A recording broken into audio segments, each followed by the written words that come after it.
বিমানবালাদের ব্যবহার যে এতটা কর্কশ হতে পারে তা আমাদের কখনোই জানা ছিল না। আমাদের এবার মূল জার্নিটা ছিল যশোর থেকে ঢাকা যাওয়ার। এর আগে আমরা ঢাকা থেকে যশোরে এসেছি ইউএস বাংলাতে, এবং আমার হাজবেন্ড কক্সবাজার গিয়েছে এয়ারস্টাতে।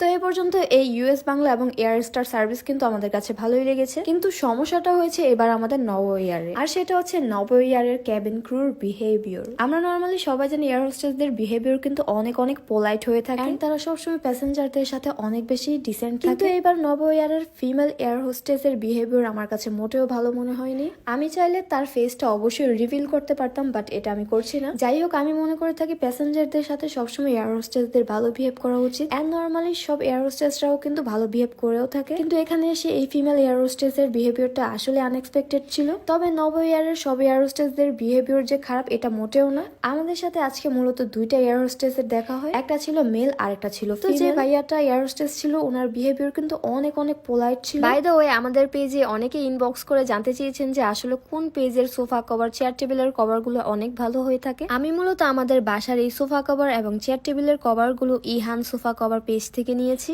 তাদের দেওয়া কভার গুলো কিন্তু আসলে অনেক বেশি ভালো হয়ে থাকে এবং তাদের প্রাইসও কিন্তু অনেক অনেক রিজনেবল হয়ে থাকে। তো যারা কম প্রাইসে ভালো কোয়ালিটির সোফা কভার এবং চেয়ার টেবিলের কভার করছেন তারা কিন্তু এই পেজ থেকে অর্ডার করে দেখতে পারেন। যাই হোক, এখন আসি আসল প্রসঙ্গে। বিমান থেকে নামার পরপরই কিন্তু আমরা সবাই বাসে উঠে যাই এবং বাসে ওঠার পর প্লেনের এরকম ধরনের ভিউ দেখতে পাই। আমার কাছে তো প্লেন দেখলেই শুধু তাকিয়ে থাকতে ইচ্ছে করে।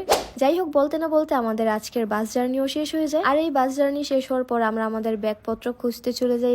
এখানে কিন্তু সিরিয়াল বাই সিরিয়াল সবারই ব্যাগ আসতেছিল, শুধু আমাদের ব্যাগটাই কেন জানি আসতেছিল না। হয়তোবা যারা সামনের সিটে বসেছে তাদের ব্যাগটা হয়তোবা আগে আসে। আমরা তো আজকে প্লেনের সবার লাস্টের সিটে বসেছিলাম, হয়তোবা আমাদের এই জন্য লেট করে আসতেছে। তো এই তো কিছুক্ষণ ওয়েট করার পর অবশেষে আমাদের ব্যাগটাও কিন্তু এসে পড়ে। তবে মজার বিষয় কি জানেন, আমি ব্যাগ কালেক্ট করতে যেয়ে দেখি আমার ব্যাগটা চলে যাচ্ছে, উঠতেছে না।